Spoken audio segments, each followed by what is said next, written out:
एक क्वेश्चन दोस्तों railway group D में पूछा गया है 2022 में कि इस पॉइंट और इस पॉइंट के बीच में विभवांतर कितना होगा।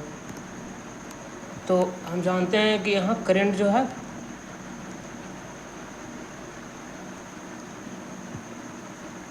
करंट आई जो है सेम रहता है सब में, क्योंकि श्रेणी क्रम में करंट सेम रहता है और विभवांतर जो है अलग अलग रहता है। मतलब इसका विभवांतर और इसका विभवांतर, इस पॉइंट और इस पॉइंट के बीच का विभवांतर अलग अलग होता है। इस पॉइंट और फिर इस पॉइंट के बीच का विभवांतर अलग होगा। तो पूछ रहा क्वेश्चन में ना कि इस पॉइंट और इस पॉइंट के बीच में विभवांतर कितना होगा। लेकिन हम जानते हैं कि श्रेणी क्रम में है, तो करंट इस लाइन में, इस तार में जो करंट जाएगा आई, करंट सेम रहेगा। तो हम पहले करंट निकाल लेंगे। करंट निकालने के बाद विभवांतर निकल जाएगा। तो करंट कैसे निकालेंगे? तो हमको पता है कि V बराबर आई आर पता है। टोटल विभवांतर दिया हुआ 5 वोल्ट। आई हमको निकालना है। आर का मान जो है, श्रेणी क्रम में कैसे निकाला जाता है?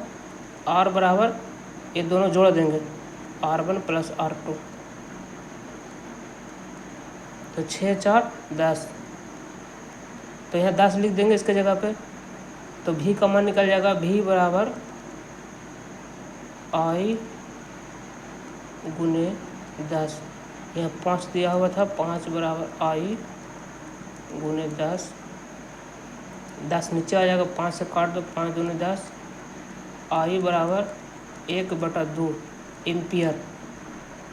अब हमको निकालना इसके बीच में विभवांतर। तो विभवांतर निकालने के लिए फिर होता है V बराबर आई आर, हम जानते हैं, इसी से निकलेगा। आई का वैल्यू कितना है? तो आई का वैल्यू है 10। आई का वैल्यू है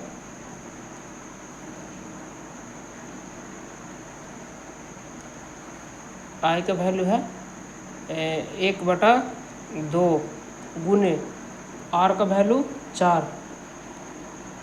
तो इसे काटेंगे, 2 बार में कट जाएगा, यानी V बराबर 2 वोल्ट। आंसर ए है।